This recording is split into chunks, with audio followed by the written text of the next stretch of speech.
Welcome back to my channel. Madrasa service কমিশনের D গ্রুপের পরীক্ষার জন্য কিছু গুরুত্বপূর্ণ ইংলিশ প্রশ্ন দেখো। Replace the underline words with their antonyms. Antonyms কথার অর্থ কি? বিপরীত শব্দ। I helped A poor girl yesterday, তাহলে এখানে যে তলায় দাগ দেওয়ার শব্দ রয়েছে পোর, তার বিপরীত শব্দ লিখতে হবে, সেটা হবে রিচ।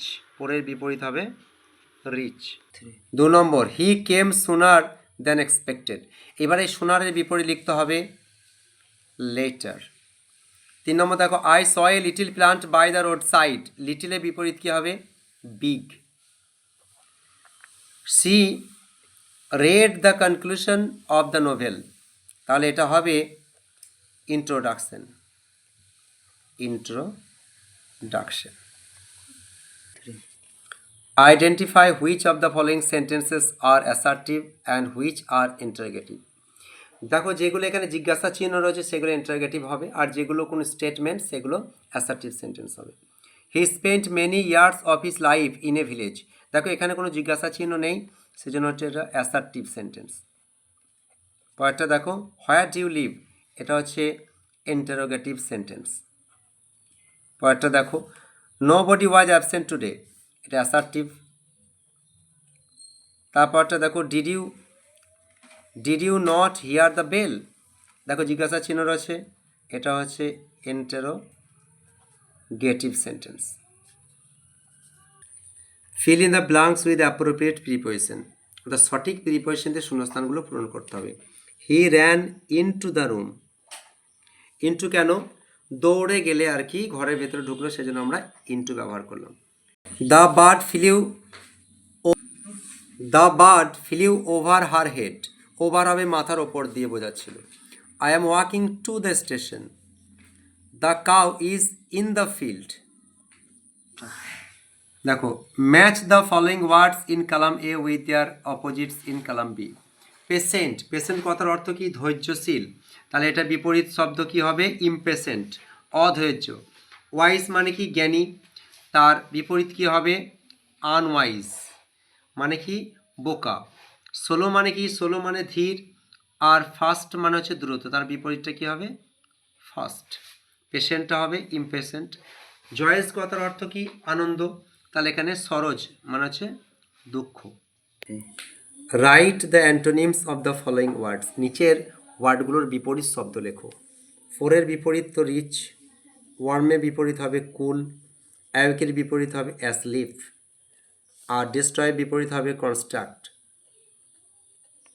অথবা ক্রিয়েটও হতে পারে। Add a suitable prefix or suffix to each of the words given in the brackets and fill in the blanks accordingly. My mother spent many dash sleep nights when I was unwell. এটা হবে sleepless night. I was just patient to know the result of my examination. Impatient. দেখো, সামনে যদি যোগ হয় সেটা হবে prefix, আর যদি ওয়ার্ডটার পিছনে যোগ হয় তাহলে সেটা হবে suffix. It was an enjoyable moment.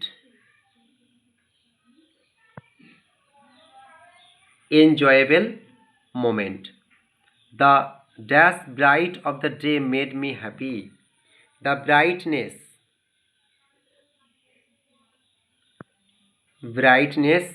of the day made me happy. Fill in the blanks with appropriate verbs from those given in brackets. Brackets এ যে ভার্বগুলো দেওয়া আছে সেখানে সঠিকটা বেছে নিতে হবে। A 100 rupees dash too much for this item. Is হবে না আর হবে? এই জিনিসটির জন্য 100 টাকা বড্ড বেশি। 100 টাকার কথা বলা আছে সিঙ্গুলার ধরে, সেজন্য ইজ বসাবো। The accountant and the cashier dash absconded, has হবে না হ্যাভ হবে?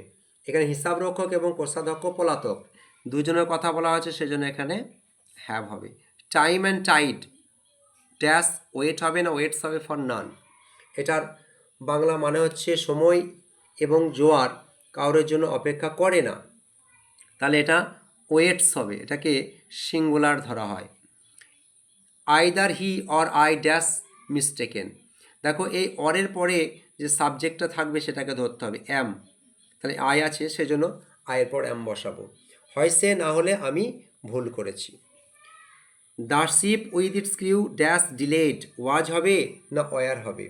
নাবিক দল সহ জাহাজটি দেরি করেছিল, ওয়াজ ডিলেড। ভিডিওটা ভালো লাগলে লাইক শেয়ার অ্যান্ড সাবস্ক্রাইব করুন।